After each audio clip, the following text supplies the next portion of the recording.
Dr. Smith, papunta na! Team, double time! Bilis! Hoy! Bunso, saan ka pupunta? Doon na lang ako sa shortcut dadaan, kuya! Ang shortcut!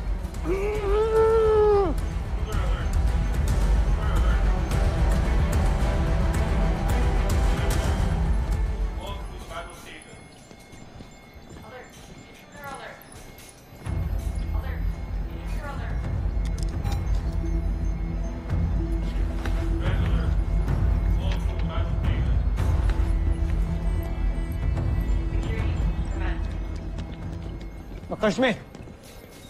Ano ang problema? Oh! Ang bilis mo naman, Little John. Nawawala ang kaibigan ninyo. Pinapahanap ko na. Baka ho, umuwi na siya. I don't think so. Hawak pa ni Dr. Alonso ang kanyang medical release. At hindi siya makakalabas ng camp nang wala yon. Bakit po kailangan pa natin magpaalam? Parang napaka-big deal naman po ata na nawawala si Manuel. It's not as if napasok pa tayo ng Brazilians. Who knows? Kung Brazilian nga siya. Adaw! Take this squadron. Kami na nila komiso sa upper deck. Yes, sir! Good, let's go!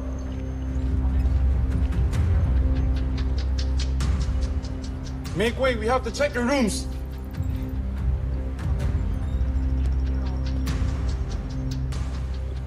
Baka may trouble na naman eh. Pinasok na kaya tayo ng mga aliens? Excuse me, ano ba nangyayari dito? May hinahanap kaming taong labas. May nakita ba yung pumasok dito? Ha? Wala po. Wala naman. All clear. Sige na. Bumalik na sa mga kwarto ninyo. We still have to search the other areas. Yes, sir. Tara. Tara. Ingat ka ta daw! Stressful talaga dito sa Camp Big Falcon. Buti na lang, happy ako. Why? Single pa rin si Steve. Hindi sila ni Jamie. So ano? Akala ko ba move on na tayo kay Steve? Ayoko yung smile mong yan. No, you don't. I still love him. Okay? At kung wala sila ni Jamie, maybe I still have a chance with him. Okay. Sige, go. Bahala ka. Si Kuya Manuel? Isang alien?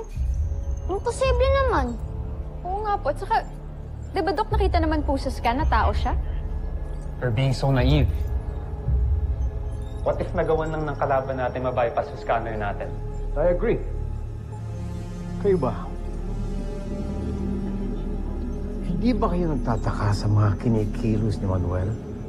Lagi na lang siyang tumatakas sa medical bay. I'm sorry, Dr. Smith. Pero masyado ho tayo nagiging judgmental dito. If he's an enemy, then ngayon pa lang meron ho siyang ginawang masama. Sa totoo lang, para siyang kapatid sa amin.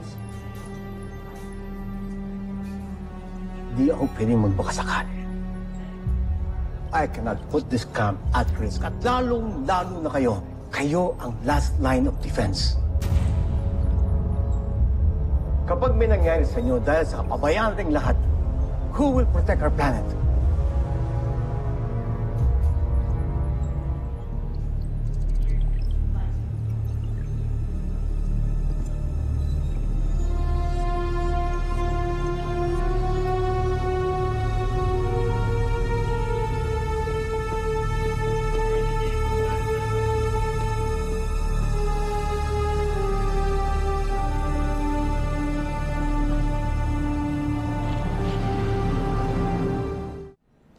Okay, Manuel.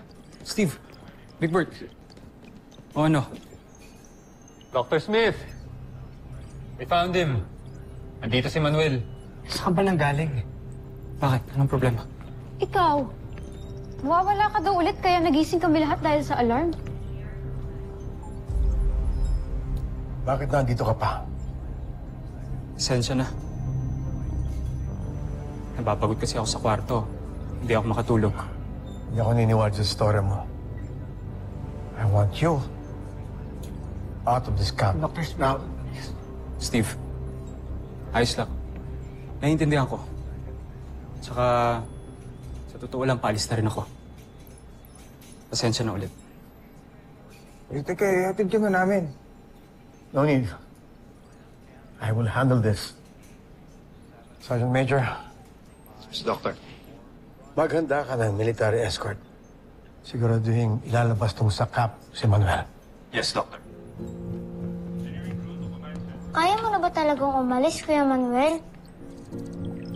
Oo naman. Malakas na ako. Kuya Manuel, pasensya na talaga dun kay Dr. Smith, ha? Hindi, ayos lang. Basta, kailangan ko muna magpihis. Ayoko umuwi sa amin tapos ganito itsura ko. Sige, kumakan namin.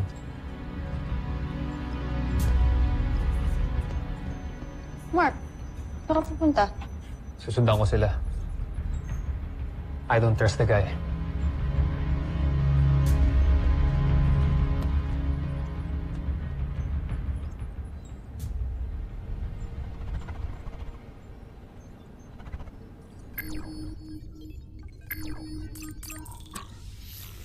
Salakayin ninyo ang kanilang kampo ngayon din. Ngunit, mapanganib yun para sa inyo, hindi ba nandiyan pa kayo? Joffrey, mas makakabuti siguro kung bumalik muna kayo dito sa ating himpilan. Hindi pa ako makakaalis. May kailangan pa akong kumpirmahin. Kaya kailangan yung sumugod ngayon nang makumpirma ko kung sina Steve nga ang tunay na piloto ng Voltes 5.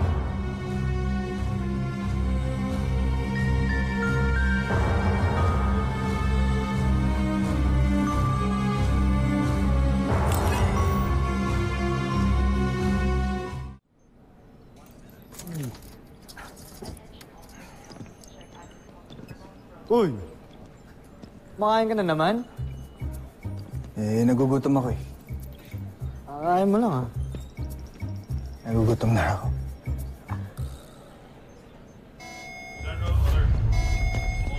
Alam na naman. General alarm to. Nakalaban. Tara! Paano si Manuel? Kaya mo na si Dr. Smith doon. Tara na! Bilisan nyo! Blackbird! Let's go!